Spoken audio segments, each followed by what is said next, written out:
Hey everybody, hope you're doing well today. Today I want to make a video kind of talking about the truth of an RV ownership. Why? Because I'm going to talk about this thumbnail. These things are junk. Not this one specifically, all of them. Let's get into this. So today I decided to make a video because I wanted to talk about this topic, RV ownership.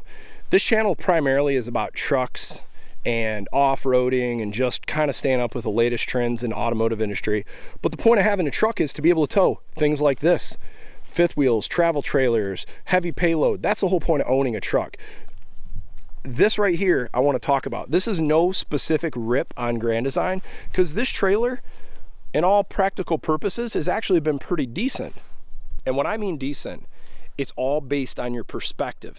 This is super important. If you're gonna get a fifth wheel, travel trailer, RV, motorhome, anything, if you go into it with the wrong perspective, you're gonna be extremely disappointed. I've been following a few different YouTubers right now talking about the big clickbait topic right now. It is frame flex and all this issue going on. What's interesting is a lot of these people have installed the wrong hitches on their vehicles, or they've overloaded their trailers, or they've actually are trying to full-time live in a trailer that's not full-time livable. You have to educate yourself. If you don't educate yourself, you're gonna have problems. But if you can go into it educated and understand the right perspective, you can make this thing fun to own. Let's talk about this trailer, Grand Design. I have owned every manufacturer of a tow behind, fifth wheel and travel trailer. I've owned all of them. And you know what my answer is when people ask, what do I think about them? I tell them this exact thing. They're all junk. The quality is the worst of anything I've ever bought. And what's sad is this is one of the most expensive things you can buy. You start looking at these things, they're $30,000 to $150,000. And what's worse is, from my experience, the more money you spend, the disappointment goes up accordingly. I think you have to think about it a lot, in my opinion. Compare yourself to thinking about Harbor Freight. If you go into Harbor Freight and you think about it, you're like, man, this is gonna be some low-grade product. Most of the time when you get it, it actually works pretty decent, but you have to go into it with the right mindset. If you go in spending $70,000 to $150,000 and think you're gonna have a great experience, man, you're gonna be severely disappointed. You're gonna go buy some momentum and you're gonna be surprised when this $120,000 fifth wheel that's full-time livable has trim pieces falling off the wall and has other issues, or a Jayco having the same issue, or a Coachman, or Flagstaff, or Thor. All of them will have the same issue. I've got friends that went and spent $180,000 on a new Airstream, and it's been in the shop for 95 days. Everything, all kinds of problems. Now I'm seeing people talking about frame flexing on momentum, Grand Designs, and all these problems. There could be a problem there, but you have to ask yourself, where does the problem stem from? You know where the problem stems from? These manufacturers have no accountability. And you know what they keep doing? They shift the blame to the supplier. They shift the blame to the dealer. And you know what? The customer, the end customer, gets screwed. Why? To be fair, in a lot of cases, people ask me, what do you think about owning a trailer? I'd say rent. Don't buy one. Try it out. See what you think. Because this is a pretty good trailer, but it's still not perfect. You're gonna find gel coat issues on every single trailer out there. You can go look at a brand new Brinkley and you're gonna have issues with it. I went with a Grand Design because everyone said Grand Design is the best and this and that. You know, it's got the Goodyear Endurance Made in America wheels. It's got the good suspension. It's got all sorts of decent things. You wanna know what my honest opinion is? I don't think this thing is any better than any trailer I've owned before. And it's not that I think this is junk. I think they're all junk, all of them. But once you go into it and understand they're all junk, you can actually enjoy the process. But you have to be okay with that. If you're not okay with this, this is gonna be the worst investment and the worst purchase you've ever made. Go into it with the right intentions and you can really enjoy this thing. So what can you do to prepare yourself?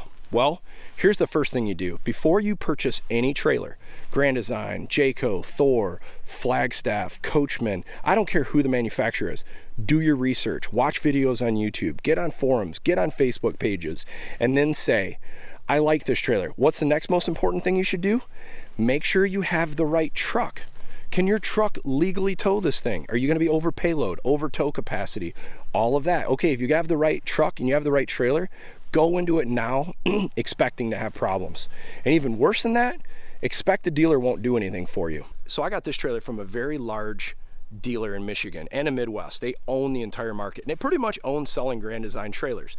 We had a few little things after the first few times camping that just kind of needed a little tweaking. For instance, it was some of the blinds weren't going up or weren't coming down. And you know what the dealer told me? Well, we can't cover that under the warranty. I'm like, what do you mean? This thing's 30 days old. Why would you not? Well, if we can adjust it and fix it, we're gonna charge you $30 adjustment to fix a shade. And I'm like, you gotta be freaking kidding me. I just bought this brand new Grand Design, and now the dealer I bought it from, they're now saying they won't fix my shade that doesn't work. It's hilarious. And what's comical is, if you start having an issue with, say, the frame, or say the tires, or say the hitch, or all this, you know what the dealer will tell you? Man, this isn't Grand Design's fault. This is Lippert's fault with the frame, or the axle, or the brakes. Oh, this is a Goodyear issue. This is this problem, this is that problem. Could you imagine if you went and bought a brand new pickup truck and went to the dealership and you have a tire issue or a shock issue, and the dealership said, man, that's not our fault. That's some tier supplier you've never heard of before. That's their shock. It failed. No, guess what? You buy Ford, you buy GM, you buy Honda, Toyota, Nissan. The dealers fix it. They take accountability. Why? Because they're held to higher standards. Companies and industries that make this stuff, dude, this is the lowest quality, lowest standard product you're probably gonna buy. They don't have any accountability. Dealers don't want to help you, manufacturers don't want to help you, and suppliers will blame the issues on the spec they're giving from the manufacturer. Nobody takes accountability. It's very disappointing. There's a channel, actually, there's a bunch of channels right now talking about frame flex issues on these Grand Designs, on other trailers, on this things. I think some of it is legit. It seems like there's some issues going on, but I've also seen a few channels that are using hitches that are not approved by the manufacturer. And there's actually Big Truck, Big RV just did a video talking, he met with Lippert, and they kind of talked about some of these frame flex issues. And one of the things these guys at Lippert talk about, people are using pin boxes. Familiar? This is the pin box. This system here, this is what attaches to the truck. People are using pin boxes that are not approved from the manufacturer, Grand Design or Lippert, and they're pissed when they start getting issues with their frames because they put a hitch that puts too much stress into the chassis, or it's too long. It wasn't designed that way. So once again, I'm gonna say, do your homework. I'm running a pull right. This is a Super Glide pull right capture plate. This actually works with a Super Glide, and this is an approved hitch I can run with Lippert, with Grand Design. It's fine, it's all gonna work together. But there are hitches out there, specifically one I've been hearing a lot of people talk about is Gen Y. It sounds like it's a really awesome product, but for some reason, and I don't know the specifics, Lippert has not approved the pin box from Gen Y, as far as I'm aware at the time of making this video, to work with their frames. I don't know if it's too long or puts too much stress and puts too much flex in their chassis. It could be purely political that the manufacturer sees it as a competitor. I don't know, I don't care, I'm not running it. Do your homework, because if you go run the wrong pin box and damage your frame, damage your trailer, manufacturer's not gonna help you. And to be fair, the manufacturers don't wanna help you even when stuff is done the correct way. Don't give them a reason for something not working. Okay, the next thing you got to understand, I've owned Keystone Carbon fifth wheels. I've owned now Grand Design fifth wheels. I've had Coachman Freedom Express travel trailers. I've had multiple Jayco travel trailers. I've had almost everything fail on one of these trailers. I've had axle issues. I've had tire issues. I've had suspension issues. I've had delamination issues. I've had air conditioners fall, multiple air conditioners fail. On our Keystone Carbon, one of the air conditioners was failed day one. I've had water tank issues. I've had refrigerator issues.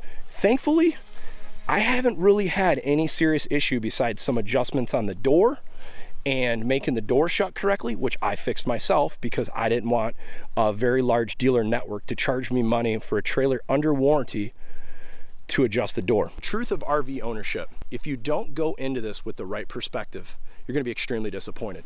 I think the right perspective is, don't buy one, go rent one, try it out, see if you like it. Then the next step is, if you said, you know what, I'm committed, I wanna try it, understand you're buying a very low quality product with very little standards, very little accountability. And it doesn't matter the manufacturer. I have a Grand Design behind me right here. It's every single manufacturer. I don't care, you can go to the highest end Brinkley, you could go to the lowest end, cheapest trailer. It doesn't matter. They're all under the same rules. So the question is, what can we do? Well, to be fair, I think there's a few channels on YouTube about to get involved with National Highway Traffic Safety Association, and I think you're gonna start seeing some interesting stuff happen. I have no bone to pick in this thing. My perspective is, they're all junk. Next trailer I buy, I'm just strictly shopping on price, because the dealer networks, I've got very very little good to say about the dealers I've purchased from. They always come up with reasons to not warranty anything. I also have not seen a trailer that is just so far superior quality. I would say, actually, to be fair, probably the best trailer quality I've owned so far was my Coachman Freedom Express travel trailer. I thought that thing, for as much camping as we did, I didn't see a lot of issues. I would actually say that's the best one I've had. Grand Design, everybody rants and raves on it. I looked at it as kind of a premium trailer. I don't see any difference in quality versus any of the other trailers. So do your homework on what trailers, do your homework on what vehicle you can tow, and also do your homework on what pin box and what hitch you can run so you don't void a warranty. And most importantly, plan mentally for the right perspective. If you think this thing's gonna be awesome and you're gonna get this super great quality and it's gonna go down the road and stuff won't fall off the walls and this and that, you're gonna be disappointed. Go into it with the right perspective that you're gonna have problems, learn how to be hands-on, and enjoy it with friends and family, and you're gonna make a fun time out of it. Otherwise, it's gonna be one of the worst disappointments you're gonna have. I hope you find this video helpful. Feel free to give me a like if you enjoy it. Have a good one.